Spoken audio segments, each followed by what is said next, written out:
आणि आता शेती जगत पाहूया। डाळिंबाच्या बागांवरती आलेल्या तेल्या रोगानं हजारो शेतकरी उद्ध्वस्त झालेत। मात्र अहमदनगर जिल्ह्यातील तरुण शेतकऱ्यांना आपली डाळिंब बाग वाचवत लाखो रुपयांचा नफा मिळवलेला आहे। आपण पाहूया हा रिपोर्ट।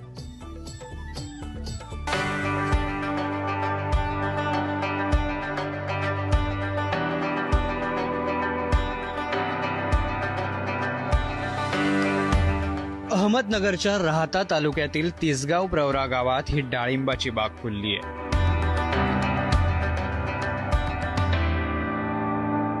परंपरागत शेती सोडून काहीतरी वेगळं करण्याच्या ध्येयानं शशांक कडू या तरुणानं BSc ॲग्रीचं शिक्षण पूर्ण केलं। नोकरीच्या अनेक संधी उपलब्ध होत्या, मात्र शशांकनं शेती करण्याचाच निर्णय घेतला।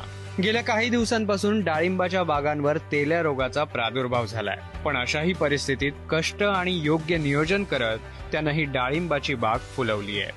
जून जुलैमध्ये एकदम भरपूर पाऊस झाला, तेव्हा पण माझा पण बाग 40% तेलेनी उद्ध्वस्त केला होता।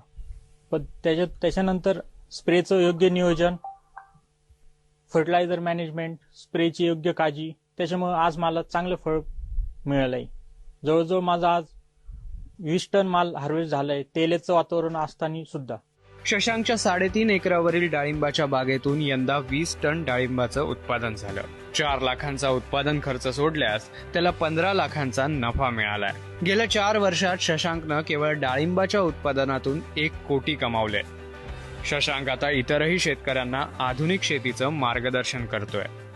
शशांकचे जे कष्ट आहे, म्हणजे जो कॉलेज जीवनापासून त्यांनी सुरुवात केली, त्यांनी कॉलेजमधून आल्यानंतर तो पूर्णपणे बागेकडे लक्ष द्यायचा 2016 पासून। आणि आम्ही त्याचं कौतुक करायचो की त्यांनी लहान वयामध्ये आमच्यापेक्षाही जास्त उत्पन्न कमवून दाखवलं घरामध्ये। आम्ही त्याची स्तुती करायचो की बाकीचे मुलं 20-30 हजाराचा जॉब करतात आणि यांनी सरासरी उत्पन्नाची जर बाजू बघितली त्याच्या 4-5 पटीत कमवला।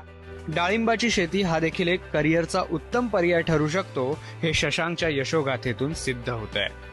शिर्डीहून नितीन ओझासह ब्युरो रिपोर्ट, ABP माझा। तिकडे संगमनेर तालुक्याच्या पठार भागातील रणखांब गावात सूर्यभान कोंडाजी शेजवळ या शेतकऱ्यानं आपल्या शक्ती आणि शिवा या दोन्ही बैलांचा वाढदिवस धूमधडाक्यात साजरा केला। शेजवळ यांनी 2 वर्षापूर्वी हे बैल विकत घेतलेले होते आणि त्यांचं नाव त्यांनी शक्ती आणि शिवा असं ठेवलं। यावेळी त्यांनी आपल्या घराचा परिसर लाईट्सच्या माळांनी सजवून काढला आणि त्याबरोबर केकही आणण्यात आला होता। पुरणपोळीचा घास भरवत त्यांनी आपल्या लाडक्या बैलांचा वाढदिवस साजरा केला।